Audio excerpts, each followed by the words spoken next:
As tensões entre China e Taiwan estão cada vez maiores. Taiwan, para garantir sua segurança, estaria com um plano: disparar mísseis em uma região conhecida como a província de Hubei. Essa suposta estratégia de Taiwan não teria o objetivo de destruir a China de fora para dentro, e sim, de dentro para fora. Ao sudoeste da China, a cerca de 180 km de distância, fica a ilha de Taiwan, representada por uma pequena área de 36 mil km², com uma população de cerca de 23 milhões de habitantes. Taiwan tem um governo independente, porém reivindicado pela China continental, a qual considera a ilha como uma província rebelde. Por sua vez, surgiu um hipotético plano de Taiwan, que se baseia em prejudicar o coração de energia da China. Ela é detentora da maior usina hidrelétrica do mundo, a usina de Três Gargantas. Esta é alimentada pelo rio Yangtze, o maior rio da China e o terceiro maior do mundo, com a extensão de 6.300 km, nascendo aqui no Monte Kulun, com a foz do Mar da China Oriental. Visto isso, um suposto plano surge a partir de especialistas e militares taiwaneses, apesar de nada ser oficial. Um dos argumentos que baseiam isso é que os militares taiwaneses aumentaram o financiamento para mísseis poderosos de longo alcance, que podem colocar Xangai, Guangzhou e a barragem de Três Gargantas dentro do radar. A ilha, em 2008, já havia testado mísseis com alcance superior a 1.000 km, o que seria uma distância aproximada de Taipei, capital de Taiwan, para a cidade chinesa de Wuhan. Em termos de confronto direto, Taiwan se encontra com uma grande desvantagem. No lado continental, a China encontra-se com 2 milhões de militares ativos, sendo o exército mais numeroso do mundo, enquanto no território insular, Taiwan contém cerca de 120 mil militares na ativa em seu exército e corpo de fuzileiros navais. Em 2023, a China realizou um bloqueio aéreo simulado de Taiwan, utilizando jatos carregando munição real, além de utilizar o seu porta-aviões nos exercícios, o Shandong, simulando esses exercícios de forma bastante próxima do território taiwanês. Então, visto esse iminente conflito, uma das opções hipotéticas seria a utilização de mísseis de cruzeiro ou balísticos para atingir a barragem da usina de Três Gargantas. Nesses casos, acredita-se que a versão avançada de seus mísseis alcance distâncias de pelo menos 1.200 km. Esse círculo representa o raio de circunferência possível de ser acertada pelos mísseis de Taiwan, chegando ao alcance da usina de Três Gargantas. E 1.200 km é só o começo. O Hsing Feng 6, um míssil de cruzeiro supersônico que está em desenvolvimento, pode alcançar até 2.000 km, ultrapassando a cidade de Deyang.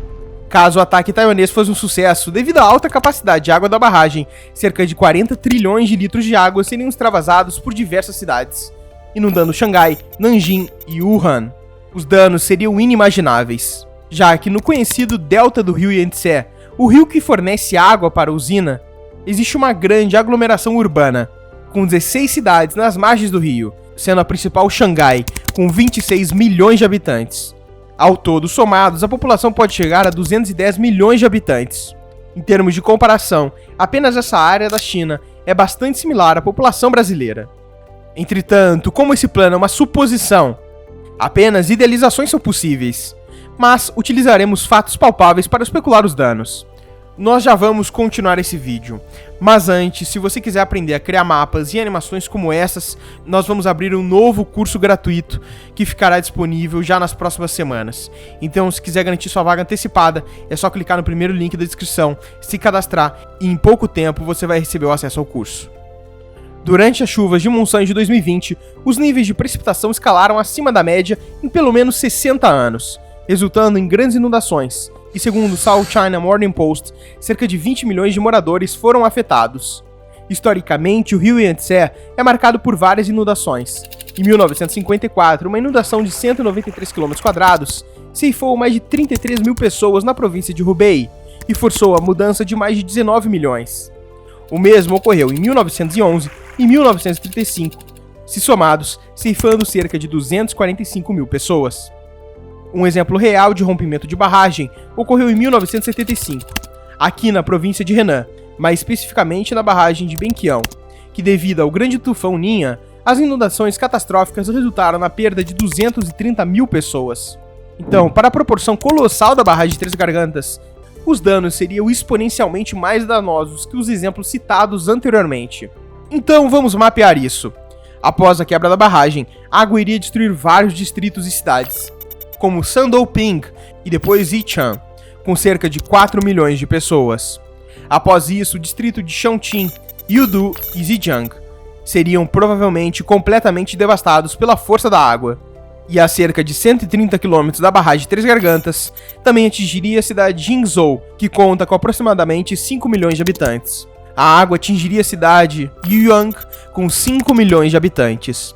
Posteriormente, poderia chegar em Wuhan, 350 km de distância. Essa cidade conta com alarmantes 11 milhões de habitantes. E o rio aqui divide a cidade ao meio. Após o estrago em Wuhan, as cidades de Huanggang, Ezhou e Huangshi seriam atingidas. Nessas três, cerca de 9 milhões e meio de pessoas seriam impactadas. Depois de devastar outras cidades pequenas, chegaria Yuhu, Manshan, Nanjing, Zhejiang, Shanzhou, Nantong e a maior cidade, Xangai, totalizando cerca de 56 milhões de chineses possíveis de serem impactados. E caso esse ataque realmente acontecesse, Taiwan com certeza teria diversos problemas caso realmente esse plano seja verídico e aplicável. Mas fato é que durante a história, essa estratégia já foi utilizada. Durante a Segunda Guerra Mundial, os aliados tinham um plano de destruir barragens alemãs.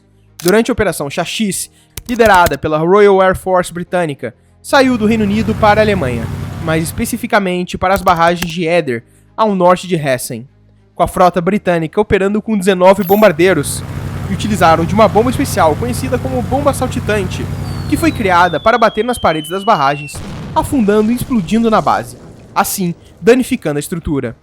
Porém, vale lembrar que essa foi uma missão ocorrida em 1943, cerca de 80 anos atrás. A tecnologia para a estrutura das barragens aprimorou-se exponencialmente. A Três Gargantas é quase 6 vezes maior que as alemãs de 1943. Em altura, cerca de 3 vezes e meia. E em comparação, o armazenamento médio alemão nessas barragens era de 32 bilhões de litros, enquanto a de Três Gargantas é de 40 trilhões. Outro problema que Taiwan poderia encontrar são punições globais, pela Corte Internacional de Justiça. Em 1977, na Convenção de Genebra, foi instituído o artigo 56 do Protocolo 1. Proíbe ataques a barragens, diques, represas e reservatórios, mesmo que constituam objetivos militares, pois os ataques podem liberar água em quantidade que causam danos graves aos civis. Entretanto, caso um ataque chinês possa ser real, dificilmente o país iria aderir aos códigos e condutas da Convenção de Genebra. E não deve se esquecer que Taiwan é reconhecido por apenas 12 países. E tal possível polêmica global poderia acarretar em tornar a imagem taiwanesa mais manchada, diminuindo as chances de reconhecimento e empatia. Algumas outras coisas também protegem Taiwan.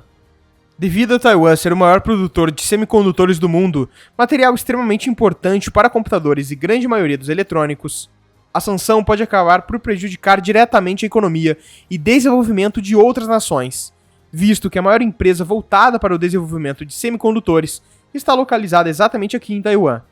Então, a utilização de sanções contra Taiwan também pode ser uma incógnita. Para todos os casos, 4 cenários são possíveis de serem usados como conclusão. A primeira delas é a persistência da situação atual, de Taiwan continuar como não reconhecida como uma ilha autônoma da China, mantendo-se por período indeterminado. O segundo cenário é uma unificação pacífica, a qual a China e Taiwan poderiam chegar a um acordo ao qual a União Pacífica fosse consolidada, com Taiwan mantendo um alto grau de autonomia, assim como acontece com outras cidades grandes na China. O terceiro cenário é a independência formal da China, com isso, a ilha teria esse reconhecimento, porém com uma possível resposta militar chinesa sobre essa decisão. E o último cenário seria um embate entre ambos. Caso isso acontecesse, esse hipotético plano de Taiwan poderia realmente ser aplicado. E este foi o suposto plano de Taiwan contra a China. Eu vim te lembrar para você se inscrever no nosso curso gratuito que nós vamos lançar nas próximas semanas. Para garantir sua vaga é só clicar no primeiro link da descrição, se cadastrar e você tá dentro. Por esse vídeo é isso, e eu te vejo no próximo vídeo.